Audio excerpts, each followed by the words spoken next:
Hey y'all, welcome or welcome back to Babeinlibrary. It's your girl Lisa, and I have my TBR for Pride Month.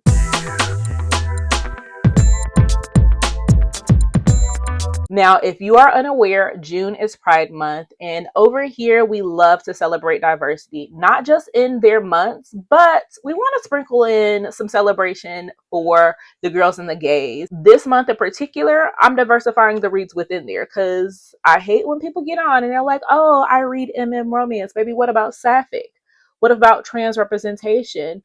What about ace representation? Let's go ahead and diversify what that looks like as well, because queerness is not a monolith either. So I've got a list of books here that I'm going to read for the month of Pride. Now, I'm not going to focus on anything else that I'll be reading in the month of June. You all will see that when it comes, but I do have quite a bit of a stack for the month of June. So let's see what I actually get into. Currently, I am reading After Hours by Evelyn Lay, and y'all, she is doing her biggest one with this one. Now, I'm mentioning it knowing that it is May and I'm currently reading it. I probably have it finished by June, but it does release on June 1st. I'm a part of her ARC team, but even if I wasn't, I'd be reading this bad boy. Why? It is so stunningly spicy and beautiful when it comes to the representation. You have a sapphic story. It is an anthology, so let me just say that there's 4 to 5 different stories in there. So the first one is a sapphic story, and when I tell you the FMC Vic could sweep me off my feet, she came in with nothing but pizzazz, and I said, "Oh, we've got a problem, Houston." So that's the first story in there. And then you have a second story, which has a femme dom and a male character that is happy to please. That story is called Aim to Please. The first one is Free to Roam. I have read both of those, and chef's kiss. The third and fourth story, I believe there's an FFM, and I think there's another story. I just don't know the details yet. So I'm going to tell you, pick that one up June 1st. You won't be disappointed. Perfect for Pride.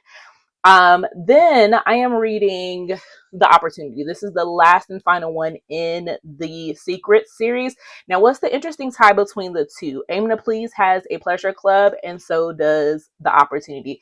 Both of them are delectable. This one is an FFM, and it's with a married couple who decides to bring another lady into the room because they see that she's a dancer, and this man's wife is like capturing her eye. She's like, oh, I want her bad. They have a good one night stand until they realize the lady that they picked up at the club is actually their son's nanny.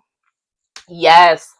If there's somebody that's going to be able to do it and do it just the way I like it, it's going to be T.M. Richardson. So I will be finishing this series. I will be celebrating this FFM romance and letting you all know about it. Now, like I said, I want to read more sapphic. So who better than to read the Miss Deanna Gray? This is her sapphic release, Outdrawn. This is a rivals romance, enemies to lovers. They are both graphic artists and they are sensitive about their work. However, nobody can push each other's buttons like them. This is also Grump Sunshine. You can see that our FMC in black is giving very, very, very much Black Cat energy, and our FMC in the pink is giving sunshine energy. And what happens when the two of them collide and are forced to work against each other for the process? The sparks and tension are flying, and the pages are being lit on fire. I cannot wait to read this one. I've heard nothing but great things about this, and if I love it, I'm going to try to find that. I think it's a Cover Snob special edition, so I can get my hands on that. Deanna Gray knows what she's doing, so I will be reading this. Because I honestly do need to read more trans representation that is probably the least represented on my bookshelves.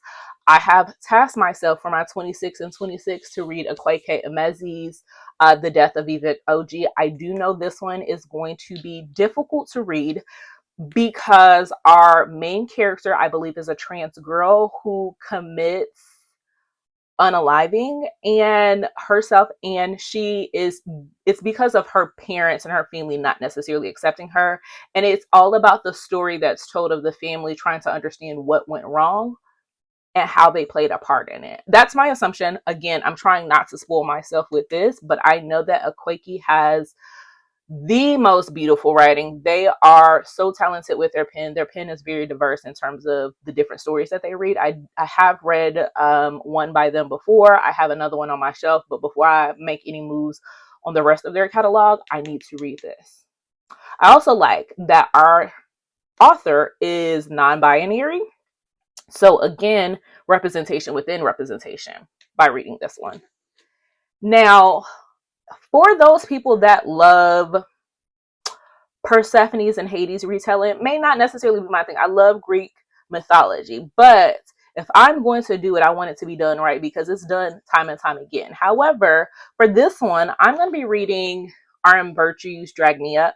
Now, I do not know if the characters fall within the LGBT bucket, if they are queer or not, but I do know that the author, I believe, is trans. So again, it's not only the characters that we are wanting to support and celebrate and see represented. We want to see the authors that are telling their stories, that are showing themselves, that are also being placed in a situation in which they can shine and representation in the community. So I will be reading Drag Me Up by R.M. Virtues. This is the first in the series. And because I love Greek mythology, I do know that there's some other books in this that I need to read. I picked this one up from my indie bookstore and I was like, oh, I gotta have it.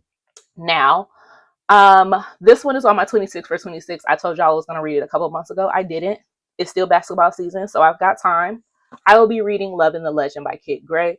This one is a rookie with like the team that have a little bit of chemistry and now they're forced to work with each other. So it has forced proximity. It has teach me energy, I feel like, and I am so ready to read this one because I've heard nothing but amazing things about this one. This is very much on the road to the championship. And like I said, we're in the basketball finals right as we speak. So it's time to read this first. Also, wanting to read two more books because this is basketball themed. It's male. I believe our author is a woman that's writing this, and that's perfectly fine, not an issue. But if you want to see queer stories told by queer people, I know that in June, Love is a Contact Sport is coming out by none other than Frederick Smith. Like, Love is a Contact Sport is something that I hear first and foremost is set in Missouri. As a fellow Missourian, I'm like, oh yeah, run that to me.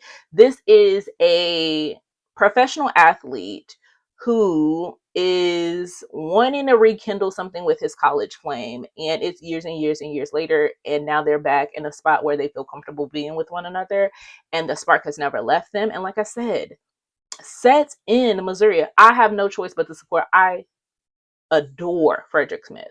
I think the way in which they're telling story with purpose and wanting to make sure that love is represented on page, and they're doing the work as an author to make sure that they are reading the legends in the game to be able to like help improve their penmanship. Yeah. I will be reading that. I encourage you to do the same.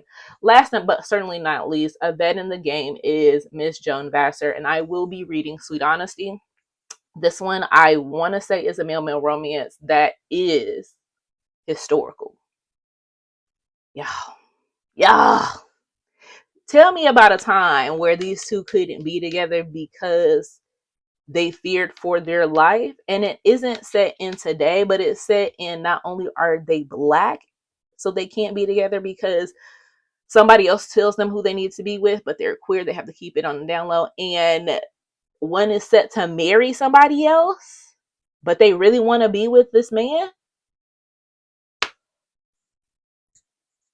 Summon me, baby, because I'm here.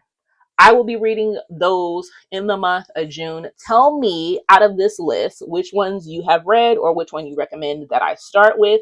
If you don't want to do any of that, leave me a basketball emoji. Again, I've got Love in the Legend. I got Love is Contact Sports.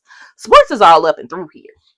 So leave me a basketball, and I'll talk to y'all later. Bye.